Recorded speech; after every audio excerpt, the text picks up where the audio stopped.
Everyone, welcome to one more sweet video. మా previous videos చూస్తుంటే మా వెడ్డింగ్ సిరీస్ ఎంతవరకు వచ్చిందో మీకు కూడా తెలుస్తుంది. లాస్ట్ వీడియోలో జీలకర్ర బెల్లం వరకు పోస్ట్ చేశాను. ఇది తాలికట్టు శుభవేళ అన్నమాట. జీలకర్ర బెల్లం ఈవెంట్ అయిన తర్వాత మమ్మల్ని డ్రెస్ చేంజ్ చేసుకోమని పంపించారు. ఆ తర్వాత మేము మంచిగా డ్రెస్ చేంజ్ చేసుకొని తలంబ్రాల చీర అండ్ తనది తలంబ్రాల డ్రెస్ వేసుకొని వచ్చామన్నమాట. ఇప్పుడు తలంబ్రాలు, తాళి కట్టడం ఇదంతా కూడా ఈ వీడియోలో చూస్తారు మీరు. ముందుగా unconditional love and happy married లైఫ్కి సింబాలిక్గా గౌరీ పూజతో స్టార్ట్ చేశారు. తర్వాత సప్తపది అంటే 7 అడుగులు అని అర్థం. ఈ 7 అడుగుల్లో ఒక్కొక్క అడుగు ఒక్కొక్క ప్రామిస్ని సింబలైజ్ చేస్తుంది. కొన్ని చోట్ల దీన్ని అగ్ని చుట్టూ తిరుగుతూ చేస్తారు, కొన్ని చోట్ల తమలపాకు పైన అడుగులు వేస్తూ చేస్తారు. మాకైతే వీడియోలో చూపిస్తున్నట్టుగా తమలపాకు పైన వక్కలు పెట్టి వాటిపైన అడుగులు వేయమంటారు. అలాగే అమ్మాయి కాలుని అబ్బాయి, అబ్బాయి కాలుని అమ్మాయి తొక్కుతున్నట్టుగా చేయమంటారు.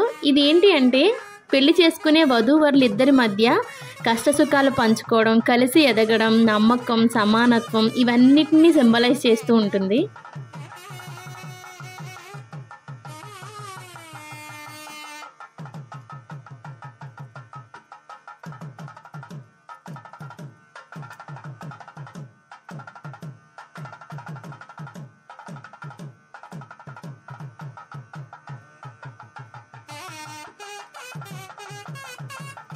ఇక మంగళసూత్ర ధారణ.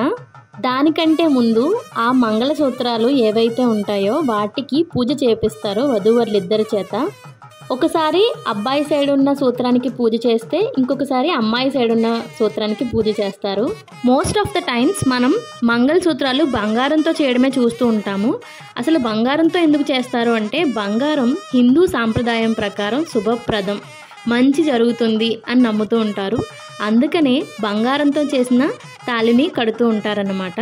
అలాగే కొన్ని చోట్ల పసుపు లేదంటే పసుపు కొమ్ముతో చేస్తారు. పసుపు బంగారం లాగానే శుభప్రదం అంటారు. సో పసుపు కొమ్ముతో కూడా చేస్తూ ఉంటారు. తాళిబొట్టు కట్టడానికి ముందుగా పంతులు గారు అక్కడ మండపంలో ఉన్న పెద్దవాళ్ళందరికీ కూడా అక్షింతలు ఇస్తున్నారు. దేనికి అంటే ఆ పెళ్ళి జరిగే టైంలో అంటే తాళి కట్టే టైంలో అందరూ కూడా ఆ వధూవరులను దీవిస్తారు ఈ అక్షింతలు. ఇక మంగళసూత్రంలో 2 సూత్రాలు, ఒకరు భార్య ఇంకొకరు భర్త, ఇద్దరు కలిసి ఒకే చోట ఉండాలి, కలిసిమెలిసి ఉండాలి అని ప్రతీకగా 2 సూత్రాలు కడతారు. అండ్ తాళి కట్టడం అనేది పెళ్లి కొడుకు అంటే భర్త తన భార్యను ప్రేమిస్తాను, జీవితాంతం రక్షిస్తాను అని చెప్పి చేసే వాగ్దానం అన్నట్టు. అలా ఆ ప్రామిస్ని సింబలైజ్ చేస్తూ తాళి కట్టిస్తారు. అలాగే 3 ముళ్ళు వేపిస్తారు. ఈ 3 ముళ్ళు దంపతులిద్దరి పాస్ట్, ప్రజెంట్, ఫ్యూచర్ని సింబలైజ్ చేస్తాయన్నమాట.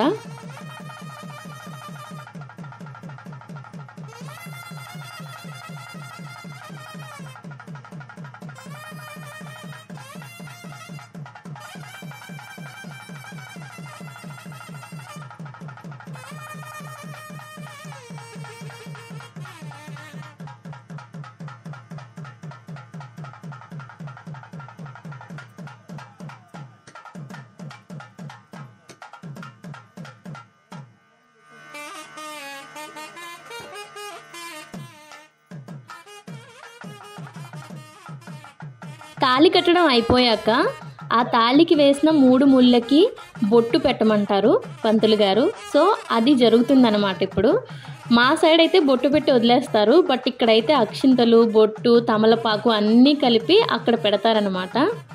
ఇక తాళి కట్టడం అయిపోయింది కదా, మా మమ్మీ డాడీ అలాగే మా అత్తయ్య గారు, మామయ్య గారు, పెద్దవాళ్ళందరి దీవెనలో తీసుకుంటున్నాము. చాలా వరకు పెళ్ళిళ్ళలో తాళి కట్టే టైంలో, జీలకర్ర బెల్లం పెట్టే టైంలో పెళ్లి కూతుర్లు ఏడుస్తారు. నేను పెళ్ళి చేసుకోవాలి అని అనుకున్నాక, డిసైడ్ అయ్యాక ఒక్కటే అనుకునేదాన్ని, చేసుకుంటే సరదాగా ఎంజాయ్ చేస్తూ చాలా సెలబ్రేట్ చేస్తూ చేసుకోవాలి అని. కొంచెం అక్కడక్కడ నేను కూడా ఎమోషనల్ అయ్యాను. బట్ ఎప్పుడైతే నితిన్ గారు నా పక్కకు వచ్చి నించున్నారో అప్పటి నుంచి నాకు ఏడవాలి లేదంటే బాధపడాలి అన్న థాటే రాలేదు. అంత నమ్మకం ఇస్తారు తను. ఒక అమ్మాయి పెళ్ళి నుంచి తన భర్త నుంచి ఇంతకంటే ఏం ఎక్స్పెక్ట్ చేస్తుంది చెప్పండి.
మనలో చాలామంది పెళ్ళి అనగానే చాలా మేకప్ చేయించుకోవడము, ప్రొడక్ట్స్ యూస్ చేయడము చేస్తూ ఉంటారు.